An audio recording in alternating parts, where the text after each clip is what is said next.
예, 여튼 이렇게 이제 해가지고 운영을 하면서 이 돈을 뭐 현금으로 받았든 뭐 달러로 받았든 비트코인으로 받았든 당연히 몰수할 수 있다는 겁니다. 네. 그 다음에 마지막 판례가 웹사이트 매각 사건이죠. 이렇게 해서 범죄 행위를 생활했거나 이런 것들은 형법 48조에 대한 건데 몰수할 수 있다고 했습니다. 2021년도 판례고요. 웹사이트 매각 사건이죠. 이미 기출이 됐는지도 모르겠네요. 이게 봤던 것 같은데 법원 사무관에서 나왔었나? 추징하도록 이렇게 물건을 한정하고 있습니다. 물건은 민법에 따르면 이렇게 돼 있죠. 유체물 및 전기 기타 관리할 수 있는 자연력, 그리고 형법이 민법과 다르게 존재한다는 사정도 없다. 같이 보면 되겠다. 웹사이트는 물건이 아니다. 네, 유체물이 아니죠. 웹사이트는 우리가 컴퓨터를 켜고 인터넷에 접속했을 때 스마트폰으로 웹페이지에 접속을 했을 때 볼 수 있는 것 뿐이고 그게 실체적으로 있는 게 아니죠. 네이버 사이트가 실제적으로 있는 게 아니잖아요. 컴퓨터 속에서나 볼 수 있는 거지. 네이버 본사는 건물이 있지만 네이버 웹사이트는 뭐 이게 유형적으로 존재하지 않죠. 그런 식입니다. 그래서 이거는 어떻게 뺏을 수도 없고 그 웹사이트를 매각해서 이렇게 대가도 여기에 추징에 대상하지 않는다. 역시.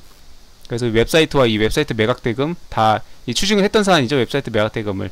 그러니까 상식적으로 봤을 때 이 웹사이트가 범죄에 대한 그거면 이 웹사이트를 팔아서 번 돈을 다 몰수를 하는 게 맞죠. 범죄 수익이니까. 근데 이렇게 논리상은 이렇다. 그래서 판례는 이 웹사이트를 매각한 그 돈을 추징한 거를 원심에서는 추징을 했거든요. 몰수 추징을 했는데 대법원에서 파기해가지고 돌려주라고 했던 사안입니다. 15번 갈게요. 15번 상해와 폭행 제에 관한 설명으로 옳지 않은 거. 갑이 A의 뺨을 1회 때리고 뭐 이렇게 했답니다. 사망했대요. 합병증으로 했다 해도 이렇게 했을 때 인과관계를 인정할 수 없다고요? 네. 뭐 합병증에 유발된 건 유발된 거고 너도 때리고 이렇게 해가지고 뒤로 넘어졌고 뭐 이렇게 해서 했죠. 인과관계가 없을 수가 없죠. 그럼 아무런 책임을 안 진다는 얘기인가요? 그럼 말도 안 되죠. 인과관계 인정할 수 없고 여기가 틀렸습니다. 지금 뭐 옳지 않은 거 찾는 거에 가요. 옳지 않은 거. 아 여기 가 있네요. 1번이 답인가 봐요. 그 가만 틀렸고 나머지 다 맞는다는 얘기인데 갑이 직계존속인 A를 2회 폭행하고 직계존속을 2회 폭행했어요. 4회 상해를 가한 것이 존속에 대한 동일한 폭력 습벽의 발현. 존속상해 법정이 더 중한 상습 존속상해죄. 존속상해인데 이걸 또 상습으로 했대요. 네, 난리 났죠. 네. 그냥 상해죄에서 존속을 상해하게 되면 더 무겁게 처벌하죠. 근데 그걸 또 상습으로 했다? 그럼 상습으로 하면 또 무겁게 처벌하죠. 나머지 행위들 포괄시켜 하나의 죄면 성립한다. 맞죠? 뭐 틀린 거 없죠. 네. 상습 존속 상해.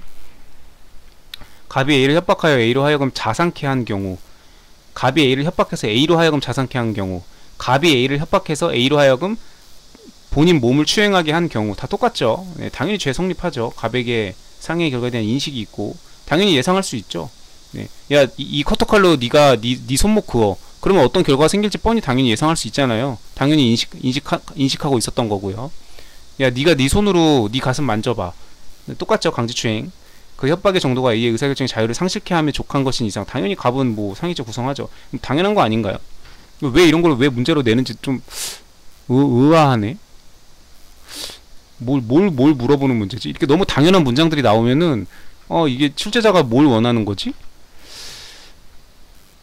아니 갑이 A를 협박을 해가지고 A로 하여금 이렇게 다치게 했대요. 뭐 자상이란 말이 뭔 말인지를 몰라가지고 이 문제를 못 풀 거라 생각하진 않았을 거 아니에요. 이 자상케 했다는 게 자상한 남자친구 할 때 그 자상 그게 아니라는 거는 이게 그 날카로운 물건으로 이렇게 몸을 베었을 때 그런 것들을 자상이라고 하죠. 창이나 어떤 칼이나 이런 걸로.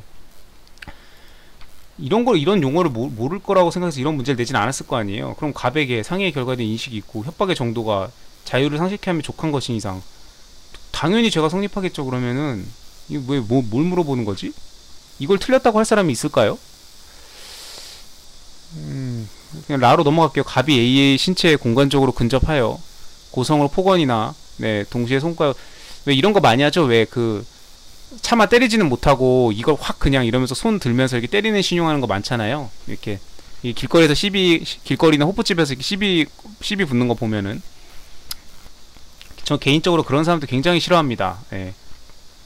칠 거면 진짜 치고 아니면은 그냥 그런 행위조차도 안 했으면 좋겠어요. 직접 피해자의 신체에 접촉하지 않았다 하더라도 이는 불법의 폭행에 해당됩니다. 그냥 신고하면 돼요. 그냥 똑같이 그 상대방이 막 나한테 손을 그렇게 들면서 때리는 신용하면서 이렇게 하면은 그 같이 그 뭐 어차피 진짜 싸울 거 아니잖아요. 진짜 싸울 거 아니면은 정말 주먹 다짐 할 거 아니면은 그냥 똑같이 그렇게 손들고 그렇게 똑같이 하지 마시고 그냥 신고하시면 됩니다. 네. 신고해가지고 가서 경찰서 가서 조서 쓰게 하고 뭐 실제로 때리진 않았으면은 뭐 그렇게 뭐 이렇게 그냥 기소유예 정도나 초범이면 기소유예일 거고 전과가 조금 있는 사람이면 벌금 정도 약하게 나올 수 있는데 그냥 그렇게 경찰에 넘기면 그만입니다. 그냥 네. 이런 것들을 좀 이렇게 형법은 알아두면은 그냥 생활에서 내가 아무리 착하게 살아도 뭐 길거리에 미친놈은 많고 뭐 또라이는 많고 뭐 그런 사람들 많죠. 그러니까 그런 상황을 겪었을 때 조금 더 이렇게 현명하고 지혜롭게 나한테 가장 이득이 되는 그런 현실의 어떤 형사소송이 어떻게 이루어지는지 이런 것들을 잘 알고 있다면은 좀 그렇게 이득이 되는 방향으로 좀 저기 할 수 있겠죠. 자, 그래서 나머지는 폭행에 해당될 수 있다. 네, 라는 맞는 내용인데요. 아, 지금 틀린 거 찾는 거니까 가만 틀렸고 나머지는 다 맞습니다. 네. 이거 라는 모를 수도 있겠네요. 신체 접촉하지 않았으니까 이게 폭행 아닌 거 아닌가? 아니 폭행이면 일단은 최소한 때리진 않더라도 몸은 닿아야 되는 거 아니야? 그렇게 생각할 수는 있죠. 근데 몸이 신체에 접촉하지 않아도 폭행에 해당할 수 있습니다. 상식적으로도 알아두면 너무 좋죠. 16번 유기와 학대. 뭐 이런 거는 객관식용 문제죠. 네, 2차에서 유기와 학대가 나왔던 적이 있구나. 예, 아주 안 나오진 않는데 근데 2차에서는 이제 재산죄 위주가 가장 중요하죠. 절도, 강도, 사기, 횡령, 배임 이 5개가 가장 중요하고 이런 거는 짜투리 논점이죠. 네. 그래서 형법 강론을 공부할 때도 절도, 강도, 사기, 횡령, 배임부터 공부하고 무슨 권리행사 방해죄니 공무집행 방해죄니 뭐 문서에 관한 죄도 물론 중요하지만 네, 그런 최중요 판례 그 분야부터 먼저 공부를 해놓고 그 다음 중요한 2순위, 3순위 강론을 공부하고 맨 뒤에 가서 형법 총론에 나오는 이제 학설 타령 공부하면 됩니다. 갑이 동거 또는 내연관계를 맺어온 내연녀 A가 치사량의 필로폰을 복용하고 부조를 요하는 상태에 있었음에도 돌보지 않고 사망까지 했어요. 근데 단순히 동거 또는 내연관계만으로는 사실혼 관계라고 볼 수 없기 때문에 성립하지 않는다. 맞습니다. 이게 사실혼 관계였으면은 실제 그 법정 혼인 관계가 아니어도 이 부조의 의무가 있어요. 그래서 유기죄 성립합니다. 근데 지금 이 경우는 단순한 동거, 간헐적인 정교라고 그러죠. 판례에서 간헐적인 정교, 뭐 파트너 이런 개념이죠. 네, 불륜 파트너 이럴 때 이런 것들은 사실혼 관계라고 볼 수 없기 때문에 네, 이때는 유기치사죄가 성립하지 않습니다. 네, 죽든지 말든지 내버려도 돼요. 내연녀니까. 네, 아무 관계 없다 이거죠. 네, 최소한 사실혼 관계 정도는 돼야 된다. 경찰관 갑이 술에 만취된 A가 향토 예비군 이게 운배되어서 이렇게 늦었을 때 이게 경찰서에서 술 취한 사람들이 와가지고 이제 경찰들이 뭐 할 게 없잖아요. 그러니까 이제 그냥 이제 한쪽에다가 이제 자라고 내비뒀는데 이 사람들이 이제 그 새벽 시간에 이제 술이 너무 만취된 나머지 어떻게 하다가 뭐 사망을 했나봐요. 이랬을 때 이게 유기죄를 인정했습니다. 경찰관한테.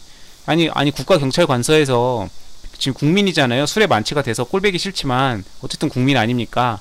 그러면 경찰들이 약간 이렇게 괜찮은지 한 번씩 둘러보고 막 숨을 이상하게 쉬고 있거나 이 판례가 좀 길거든요. 사실관계가 숨을 이상하게 쉬고 있거나 뭔가 막 술 많이 드셔보신 분들 다 알잖아요. 막 배에서 올라오는 느낌, 토할 것 같은 느낌, 막 이렇게 너무 술에서 만취돼가지고 이렇게 알코올 저기 되면은 막 잠도 제대로 못 자죠. 막 괴로워가지고. 그러니까 이제 그런 상태에 있으면은 이걸 돌봐줘야 된다 이거죠. 이제 경찰 뽑는 시험이니까 이런 판례를 낸 것 같습니다. 이런 게 뭐 중요한 판례라고 보기는 좀 그렇죠. 실제로 경찰들은 주치자들 엄청 싫어하죠. 네.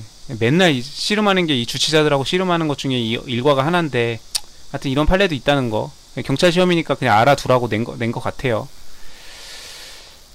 맞는 내용이고 형법 273조 1항에서 말하는 학대는 단순히 상대방의 인격에 대한 반인륜적 침해만으로는 부족하고 이러한 학대 행위는 적어도 유기에 준할 정도는 이르러야 된다. 네, 판례 내용 그대로고요. 맞는 내용입니다. 생모 갑이 수혈 거부했던 사안, 뭐 이게 종교적 신념인가 뭘 이유로 해가지고 남의 이게 수혈은 남의 피를 내 몸속에 집어넣는 거잖아요. 그러니까 그렇게 할 수 없다. 신께서 주신 고귀한 내 생명과 내 고귀한 신체와 내 피를 얼굴도 모르는 다른 사람 피랑 섞일 수 없다. 이렇게 해가지고 수혈을 거부했던 사안입니다. 결국 죽었죠. 수혈을 해야 되는 상황이면 수혈을 해야 되는데 수혈 안 하면 당연히 죽죠. 자, 이렇게 했을 때 이거를 정당행위라고 당연히 인정할 수 없겠죠. 이거는 당연한 거 아닌가. 이건 상식적으로 판례를 몰라도 이건 풀 수 있는 거라고 생각을 합니다. 상식과 판례가 너무도